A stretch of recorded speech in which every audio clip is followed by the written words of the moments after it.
ಮಜ್ಜಿ ಮಸಾಲ. ಎಂತ ಅಡಿಗೆಯ ರುಚಿಯಾಗೋ ರಹಸ್ಯವು 20 ರೂಪಾಯಿ. ಮಂಡ್ಯದಲ್ಲಿ ಮತ್ತೆ ಭುಗಿಲೆದ್ದಿದೆ ಕಾವೇರಿಯ ಕಿಚ್ಚು. CWRC ಆದೇಶಕ್ಕೆ ಕನ್ನಡ ಪರ ಸಂಘಟನೆಗಳು ಈಗ ಕೆಂಗಣ್ಣು ಬೀರಿದ್ದಾರೆ. ಮಂಡ್ಯ DC ಕಚೇರಿಗೆ ಮುತ್ತಿಗೆ ಹಾಕಿ ಪ್ರತಿಭಟನೆಗೆ ಮುಂದಾಗಿದ್ದಾರೆ. ಕನ್ನಡ ಪರ ಸಂಘಟನೆಗಳು, ರೈತ ಪರ ಹೋರಾಟಗಾರರು ಅನೇಕರು ಕೂಡ ಬೀದಿಗಿಳಿದು ಹೋರಾಟ ಮಾಡ್ತಾ ಇದ್ದಾರೆ. ಯಾವ ಕಾರಣಕ್ಕೂ ಕೂಡ ನೋಡಿ, ಎರಡು ರೀತಿಯ ಅನ್ಯಾಯಗಳಾಗುತ್ತೆ. CWRC ಮುಂದೆ ಸಮರ್ಥವಾಗಿ ವಾದ ಮಂಡಿಸದೇನೆ CWRC ಮುಂದೆ ನಮ್ಮ ಕರ್ನಾಟಕಕ್ಕೆ ನ್ಯಾಯಯುತ ಪರಿಹಾರವನ್ನು ಕಂಡುಕೊಳ್ಳುವಲ್ಲಿ ಕರ್ನಾಟಕದ ವಕೀಲರು ವಿಫಲವಾಗ್ತಾರೆ.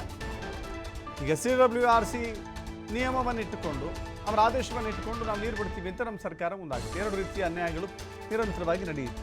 ಈಗ ಒಂದು ವೇಳೆ ನೀರು ಬಿಟ್ಟರೆ ಉಗ್ರ ಹೋರಾಟ ಮಾಡ್ತೀವಿ ಅಂಥೇಳಿ ವಿಜಯ ಸೇನೆ ಆಗ್ರಹವನ್ನು ವ್ಯಕ್ತಪಡಿಸಿದೆ. ನಮಗೆ ಕುಡಿಯೋಕ್ಕೆ ನೀರಿಲ್ಲ, ಅವ್ರಿಗೆ ಯಾಕೆ ಕೊಡಬೇಕು ಅಂತೇಳಿ ಕಿಡಿಕಾರಿದೆ. ಮಾತ್ರವಲ್ಲದೆ ತಮಿಳುನಾಡಿಗೆ ನೀರು ಬಿಟ್ಟರೆ ನಾವು ಸುಮ್ಮನೆ ಕೂರುವುದಿಲ್ಲ ಅಂತ ಹೇಳಿ ರಾಜ್ಯ ಸರ್ಕಾರಕ್ಕೆ ಎಚ್ಚರಿಕೆಯ ಸಂದೇಶವನ್ನು ರವಾನೆ ಮಾಡಿದೆ.